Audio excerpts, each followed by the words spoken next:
Good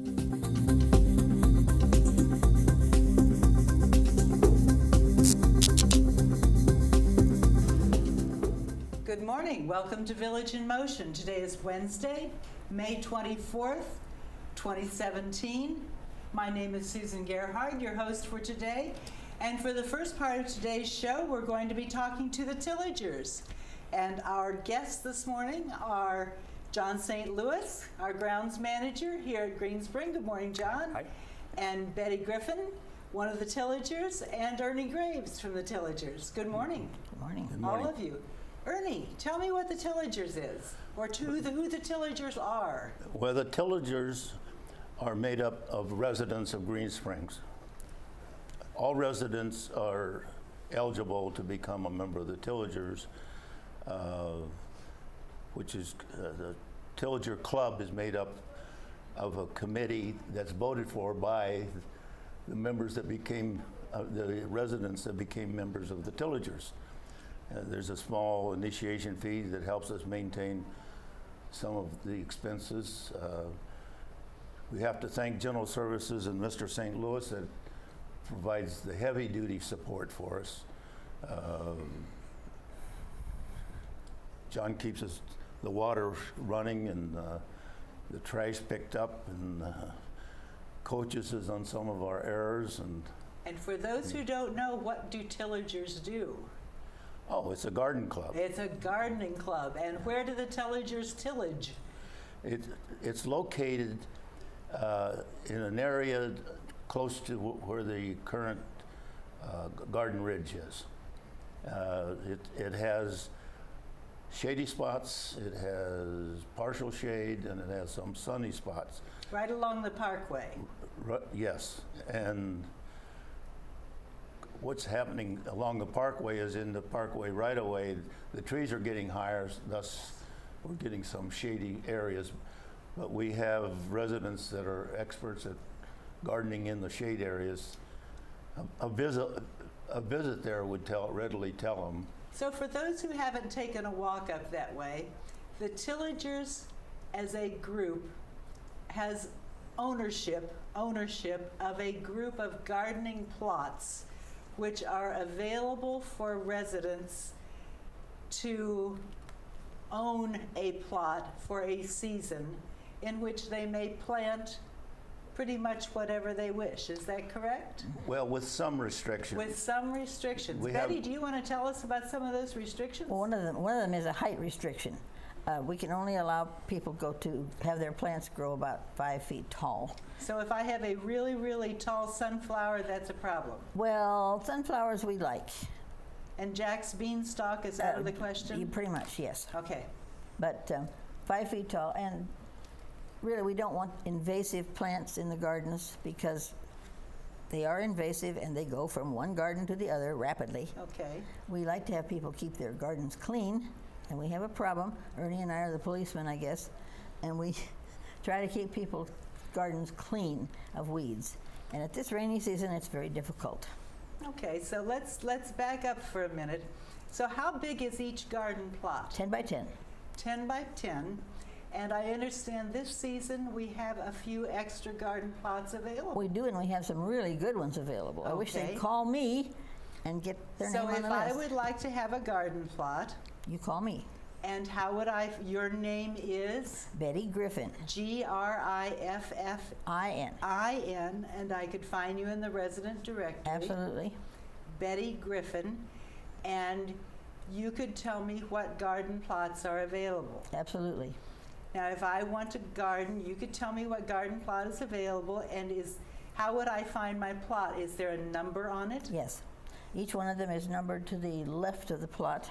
Okay. And some of the numbers need to be replaced, but they are all numbered. Okay, so I'm not going to go and start digging up somebody else's plot by mistake. You better not. So there's no way I'm going to be confused, in other words. No. And there are enough people up there that know where they are. They could tell you. Yeah, well, I wouldn't want to make a mistake when I get there. No.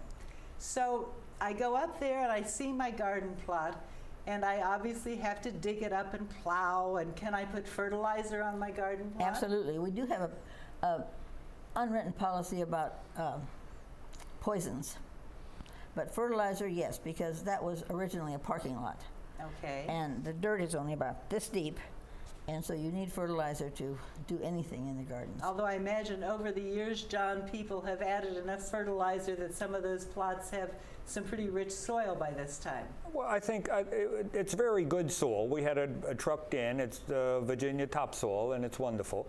And just to add what Betty was saying is really the only thing that you need to do other than the small initiation fee each year to own the plot and things is to buy the plants, because all the tools are there, fertilizer, lime, everything that you would need to grow things in your garden is provided for in the garden house. Okay, so you mentioned something about a fee. How much is the fee?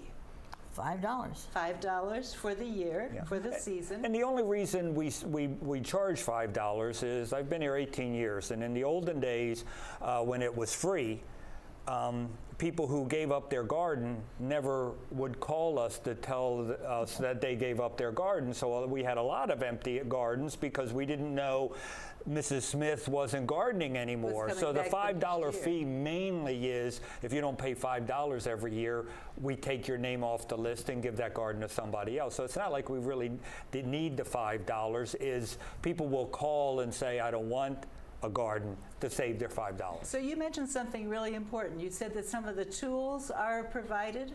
Everything that you would need, all So the tools, and even for residents who don't have a garden and have a patio, all the tools that you would need. And again, this was logical. If we have 2,300 residents, the last thing we want is to have 2,300 shovels in a garden house because everybody goes out and buys a shovel. Right. So it makes sense that the campus, I provide the tools, the fertilizer, and again, we wouldn't want 100, we have 120 gardens available and things, and I wouldn't want 120 people going out buying a bag of fertilizer. That would be foolish. So the things that make sense that the campus supports the club with, we provide. Oh, so that's wonderful. So if I look at my soil and it needs fertilizer, the fertilizer and the tools are found where? In the garden house. So there's a couple, there are two garden houses up there. Yes, yes. And those, when I've been up there, those garden houses have been locked. How would I get into the garden houses? The key that gets you into the building, the external keys that get you into your apartment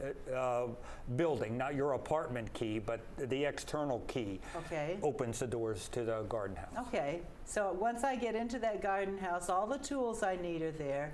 The fertilizer I need is there. What if I don't know how much fertilizer to put on? Ask. Yeah. We have, these guys are great at gardening. I'm available and things. We have probably a half a dozen or a dozen master gardeners on the campus. Okay, so ask other tillagers. And the tillagers meet how often? Twice a year. Twice a year. Twice a year is a general meeting.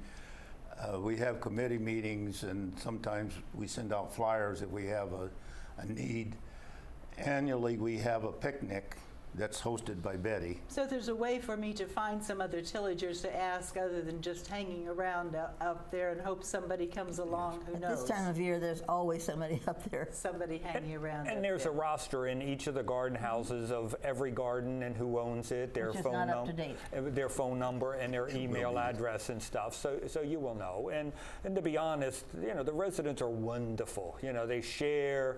And the one thing that I encourage, and nobody ever listens, is I think 2 or 3 people if you don't want to garden all by yourself, get your neighbor or somebody to garden with you. So when you go away, they take care of the garden. And that's a things. really important Because point here in the summertime. Surprisingly, 10 by 10 isn't very much land, but it's way more than any one person can eat or a couple can eat.